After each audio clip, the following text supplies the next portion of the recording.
ஆண்டவராகிய இயேசு கிறிஸ்துவின் நாமம் மகிமைப்படுவதாக. அவருடைய பெயரில் உங்களை வாழ்த்துகிறேன். இந்த நாளில் நாம் திருமறையில் மரித்த மனிதர்கள் என்கிற தலைப்பில் பார்க்க இருப்பவர் லாசரு. யோவான் 11ஆம் அதிகாரம் 1 முதல் 46 வசனங்களில் அவரை குறித்து நாம் பார்க்க இருக்கிறோம். அவரை குறித்து நான் உங்களுக்கு சொல்வதற்கு முன்பதாக சிலுவை பேசுகிறது என்கிற இந்த புத்தகத்தை உங்களுக்கு அறிமுகப்படுத்த விரும்புகிறேன். ஒருவேளை உங்களில் சிலர் இந்த புத்தகத்தை பார்த்திருக்கலாம், படித்திருக்கலாம், வாங்கியிருக்கலாம். வாங்காதவர்களுக்காக, இயேசு கிறிஸ்து பவனியாக சென்றது முதல் அவர் பரமேறினது வரையிலான நிகழ்வுகள் இந்த புத்தகத்தில் தரப்பட்டிருக்கிறது. இந்த காலங்களில் படிப்பதற்கு உதவியாய் இருக்கக்கூடிய ஒரு புத்தகம். இயேசு சிலுவையில் பேசின 7 வார்த்தைகளின் தியானமும் இந்த புத்தகத்தில் உண்டு. பரமேறினது வரை என்பதினால் புனித வெள்ளியை தாண்டி, ஈஸ்டரை தாண்டியும் இந்த புத்தகத்தை நீங்கள் படிக்கலாம். இந்த புத்தகத்தினுடைய விலை 100 ரூபாய். இயேசு பேசின 7 வார்த்தைகளின் தியானமும் அந்த 7 வார்த்தைகள் குறித்த குறிப்பு எபிரேய கிரேக்க மொழியிலும் இந்த புத்தகத்தில் தமிழ் எழுத்துக்களில் தரப்பட்டிருக்கிறது. கூடவே இயேசு கடைசி நாளில் கைது செய்யப்பட்டது முதல் அவர் சிலுவையில் அறையப்பட்டு அடக்கம் பண்ணப்பட்ட வரையிலான இடங்களுக்கு எப்படி பயணித்தார் என்கிற வரைபடம், மேப் தரப்பட்டுள்ளது. இது நம்முடைய புரிதலை லகுவாக்கும். புத்தகத்தினுடைய விலை 100 ரூபாய். தேவையானவர்கள் வாங்கிக் கொள்ளுங்கள்.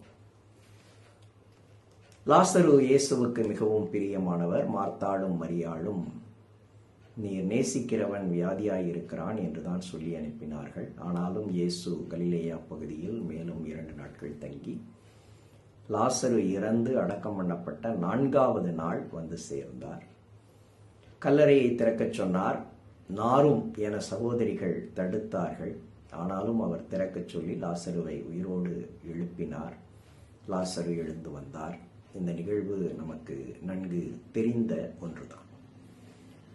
நான் முன்னரே சொன்னபடி பழைய ஏற்பாடிலும் புதிய ஏற்பாடிலும் அநேகர் உயிரோடு எழுந்ததாக திருமறையில் நாம் பார்க்கிறோம். ஆனால் இந்த உயிருடன் எழுந்த நபர்கள் யாரும்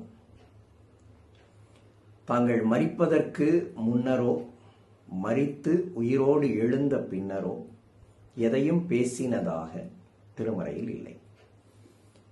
எலியா உயிரோடு எழுப்பின சாரிபாத் ஊராருடைய மகனாகட்டும், எலிசா உயிரோடு எழுப்பின சூனேம் ஊருடைய அந்த பெண்ணின் மகனாகட்டும், இளைஞனாகட்டும், இயேசு உயிரோடு எழுப்பிய யவீர்வினுடைய மகளாகட்டும், நாயினூர் கைம்பெண் மகனாகட்டும், இந்த லாசருவாகட்டும், பின்னர் பேதுரு உயிரோடு எழுப்பிய தொற்காளாகட்டும், பவுல் உயிரோடு எழுப்பின ஐனேயாவாகட்டும், ஐத்தியுவாகட்டும், யாரும் இயேசு கிறிஸ்துவை குறித்து தங்களுடைய மரணத்திற்கு பின் என்ன நடந்தது என்பதை குறித்து எதுவும் சொல்லவில்லை. நாங்கள் சென்ற இடம் இருளாயிருந்தது, நாங்கள் சென்ற இடம் வெளிச்சமாயிருந்தது, இறை தூதர்கள் இருந்தார்கள், பிசாசின் தூதர்கள் இருந்தார்கள், எங்களை தொந்தரவு செய்தார்கள், எங்களை மிரட்டினார்கள், எங்களுக்கு உதவி செய்தார்கள், நாங்கள் ஓய்வெடுத்தோம், நாங்கள் உறங்கினோம், நாங்கள் நன்றாய்த்தான் இருந்தோம். எந்த குறிப்பும் இல்லை. யாரும் எதுவும் சொல்லவில்லை. உயிரோடு எழுந்ததில் லாசரு மட்டும்தான் சில நாட்களுக்கு பின் உயிரோடு எழுப்பப்பட்டவர். மற்ற அனைவரும் உயிரோடு மரித்த அடுத்த சில நிமிடங்களில், அடுத்த சில மணி நேரங்களில் உயிரோடு எழுப்பப்பட்டவர்கள். ஆனால் இறந்தவர்கள் என்ன ஆகிறார்கள், எங்கே போகிறார்கள் என்கிற எந்த தகவலையும் திருமறை சொல்லவில்லை. அதை நமக்கு மறைத்தே வைத்திருக்கிறது. நாமோ அவற்றை தெரிந்து கொள்ள முழு மூச்சில் போராடுகிறோம். நான் எப்படி இருப்பேன், இறந்தால் எங்கே போவேன், அந்த இடம் எப்படி இருக்கும், அதுதான் நம்முடைய விருப்பமாயிருக்கிறது. இதற்காகவே வெளிப்படுத்தின விசேஷ நூலை மிக கருத்தாய் படித்து பரலோகம் எப்படி இருக்கும், எனக்கு பரலோகத்தில் இது கிடைக்கும் என்றெல்லாம் எண்ணிக்கொண்டிருக்கிற மக்கள் அநேகர். ஆனால் அவைகளை குறித்தெல்லாம் கவலைப்படாதீர்கள்.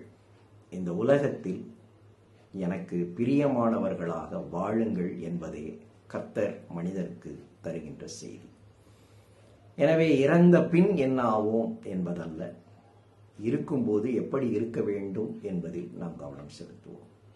நல்லவர்களாக, ஒழுக்கமானவர்களாக, உண்மை உள்ளவர்களாக, கடவுளையும் சக மனிதர்கள் அனைவரையும் நேசிக்கிறவர்களாக, தூய வாழ்க்கை வாழுகிறவர்களாக நம்மை காத்துக்கொள்வோம். நிச்சயம் உயிரோடு எழுந்து பரலோகத்துக்கு செல்வோம். கர்த்தர் அப்படிப்பட்ட வாழ்க்கையை நம் அனைவருக்கும் தருவாராக. ஆமென்.